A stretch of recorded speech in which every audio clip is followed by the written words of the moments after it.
Assalamualaikum warahmatullahi wabarakatuh. Waalaikumsalam warahmatullahi wabarakatuh. Allahumma rabbana kama amartana an nahmad wa nusalli wa nusallimu ala sayyidina Muhammad wa ala alihi wa sahbihi wa man tabi'ahu ila yaumil liqa'i ilayhi samad. Amma ba'd. Alhamdulillah ya ibu-ibu sekalian,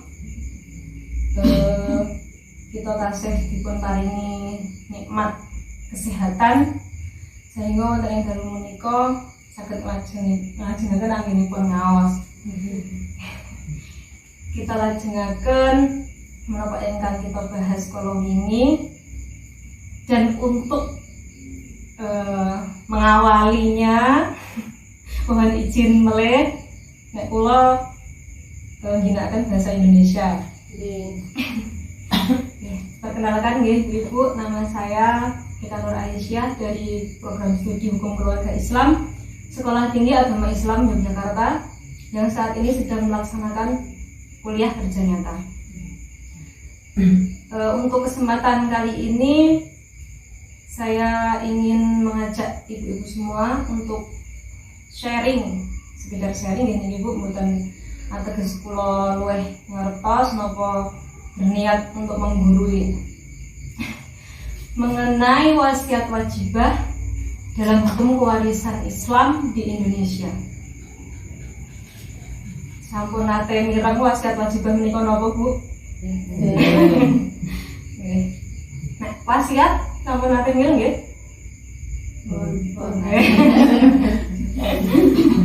Wasiat sampun nate mireng. Nek wasiat wajibah nembe niki wae nggih. Kita awali riyen saking definisi hukum kewarisan. Hukum kewarisan niku napa? Nonton sik pirsa. Pokoke kewarisan ngoten nggih. Jadi hukum kewarisan itu adalah hukum yang mengatur pemindahan hak kepemilikan harta dari si pewaris, menentukan siapa yang berhak untuk menjadi ahli waris dan berapa bagiannya masing-masing. Ini yang dipun wastani hukum kewarisan. Jadi dari pengertian itu bisa kita simpulkan bahwa ada 3 unsur untuk bisa disebut sebagai terjadinya kewarisan. Yang pertama menika pewaris. Pewaris menika dalam kompilasi hukum Islam menika didefinisikan sebagai orang yang pada saat meninggalnya atau dinyatakan meninggal berdasarkan putusan pengadilan beragama Islam, meninggalkan harta peninggalan dan juga meninggalkan ahli waris. Kok di sini disebutkan meninggal atau dinyatakan meninggal? Karena yang dihukumi mati menika boten namung mati secara hakiki, tapi juga mati secara hukum atau mati hukmi, dan juga mati takdiri. Misalnya orang yang hilang, tidak kembali dalam waktu yang lama, tidak ada kabar sama sekali. Terus mungkin orang yang berada di suatu tempat yang pernah terjadi bencana besar, atau orang yang diracun atau pokoknya disalahi yang itu berniat untuk menghilangkan nyawanya, kemudian tidak kembali lagi ke kediamannya semula, maka itu secara hukum dia dinyatakan meninggal. Tentu untuk menyatakan itu harus ada putusan pengadilan. Kemudian yang kedua unsur untuk bisa terjadi kewarisan adalah ahli waris. Ahli waris menika sinten? Mereka adalah orang yang pada saat pewaris itu meninggal dunia mempunyai hubungan darah atau hubungan perkawinan, kemudian dia juga beragama Islam dan tidak terhalang untuk menjadi ahli waris. Jadi wonten napa nggih? Ketentuan-ketentuan, meskipun dia itu anak kandung, kemudian dia Islam, tapi kok dia dinyatakan bersalah telah berusaha membunuh atau apa dan sebagainya. Dalam ketentuan KHI di sini dalam pasal 173 itu ada dua yang menghalangi. Dipersalahkan telah membunuh atau mencoba membunuh si pewaris atau menganiaya berat, ataupun dipersalahkan dia memfitnah si pewaris sehingga si pewaris menikah dihukum penjara 5 tahun atau hukuman yang lebih berat. Maka dia otomatis terhalang meskipun dia itu anak kandung. Kemudian yang ketiga unsur waris adalah harta peninggalan. Ini sampun kita bahas, tidak semua harta yang ditinggalkan oleh orang yang meninggal itu menjadi harta waris, tapi ada tasarruf terlebih dahulu sebelum akhirnya dia itu menjadi budil waris. Nah, dalam ketentuan ahli waris itu kan kita tahu secara fikih klasik nih kok nggih, ada 3 golongan. Yang pertama adalah ashabul furud yang bagiannya itu ditentukan dalam nas, ada bilangan setengah, sepertiga dan sebagainya, seperdelapan itu.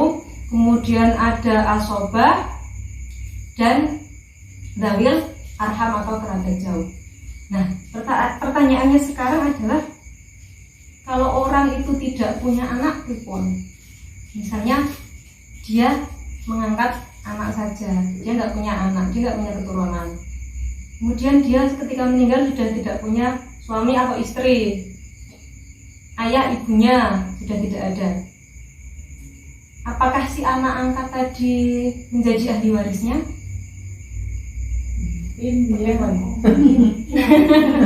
Mungkin iya, karena kan nggak ada pewaris lain. Oke, ngoten Ibu.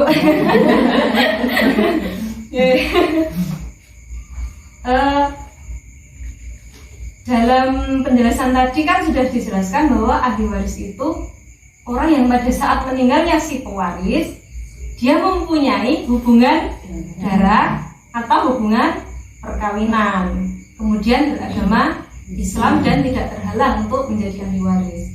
Nah, dari sekian banyak penjelasan di dalam nas itu, KHI itu merangkum menjadi 2 golongan, yaitu golongan nasabiah, bapak, ibu, terus anak, saudara, kakek, nenek. Kemudian yang kedua adalah golongan sababiah karena perkawinan, yaitu janda atau budak. Jadi anak-anak tidak masuk di mana-mana gitu. Ribon dong. Ribon. Tapi yang orang biasa. Ya enggak yang ngurusi. Orang itu warisan orang angkat gitu. Nah, rapine wong sing anu.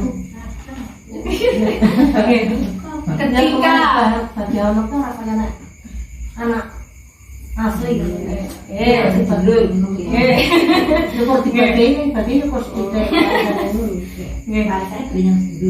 Ketika masa awal Islam zaman Rasulullah dulu, memang anak-anak itu statusnya disamakan seperti anak kandung.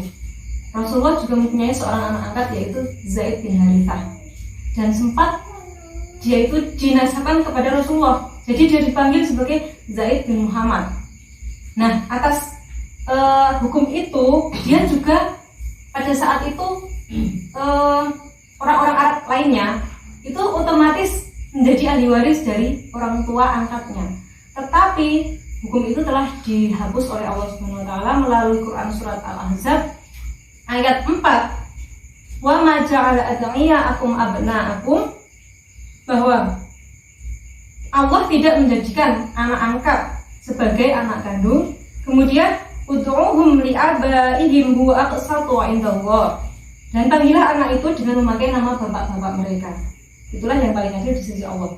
Jadi ketika orang-orang Arab memanggil Zaid bin Muhammad, Zaid bin Rasulullah, itu langsung Allah jawab dengan ayat ini, yang secara otomatis juga menghapus hukum-hukum yang menyertai status anak angkat tadi, yang sebelumnya disamakan sebagai anak kandung, kemudian dinasabkan ke orang tua angkatnya, kemudian dia juga saling mewarisi antara anak dan orang tua angkat dan sebagainya, itu dihapus oleh Allah dengan ketentuan ini.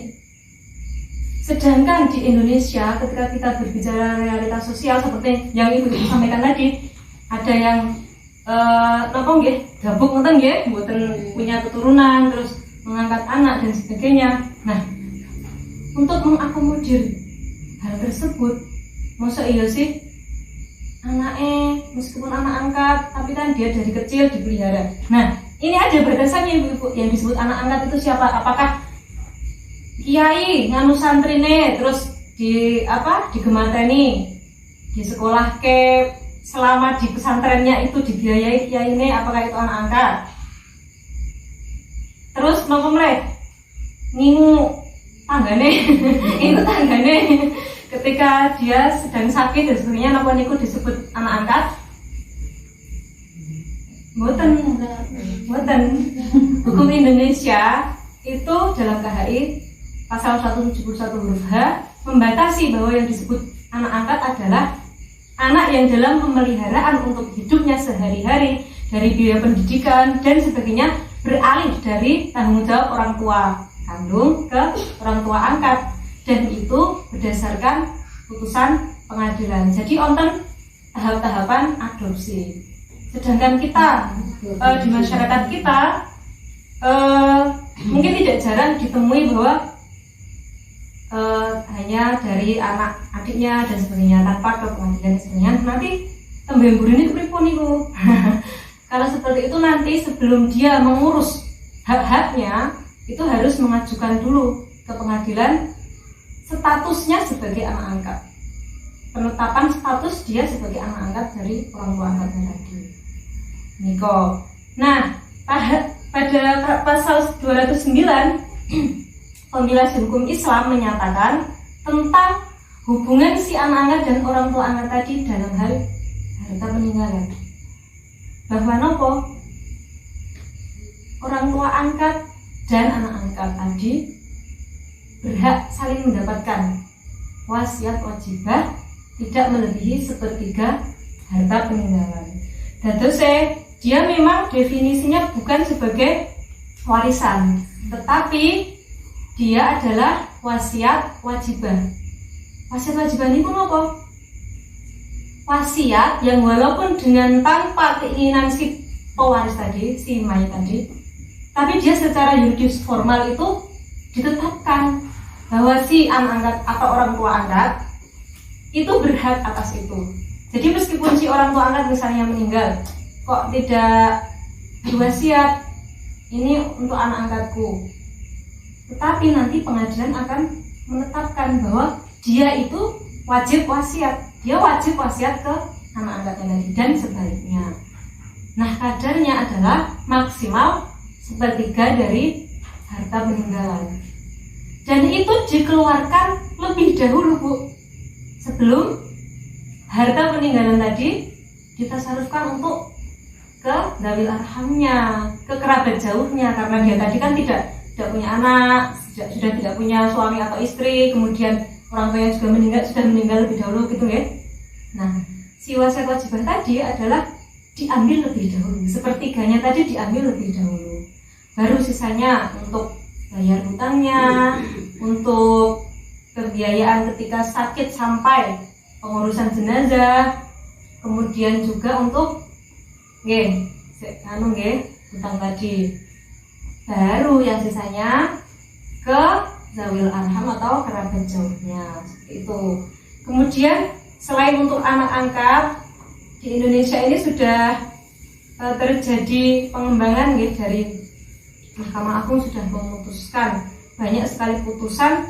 Selain untuk anak angkat juga penerapan wasiat wajibah itu untuk ahli waris yang non muslim. Jadi misalnya ada anak yang murtad, ketika orang tuanya meninggal dunia, dia sudah beragama lain. Nah, itu otomatis sebenarnya dia sudah tidak bisa mewarisi lagi. Nah, tapi secara perasaan mungkin pertimbangannya kan kekeluargaan dan keadilan, rasa keadilan. Masuk itu ya bodoh-bodoh anak gitu. Tapi juga tidak mau menyalahi nas, karena dalam hadis tidak ada warisan antara orang muslim, tidak agama. Orang muslim tidak mewarisi orang kafir dan orang kafir tidak mewarisi orang muslim. Seperti itu. Sampai sini konten pertanyaan buatan Bu.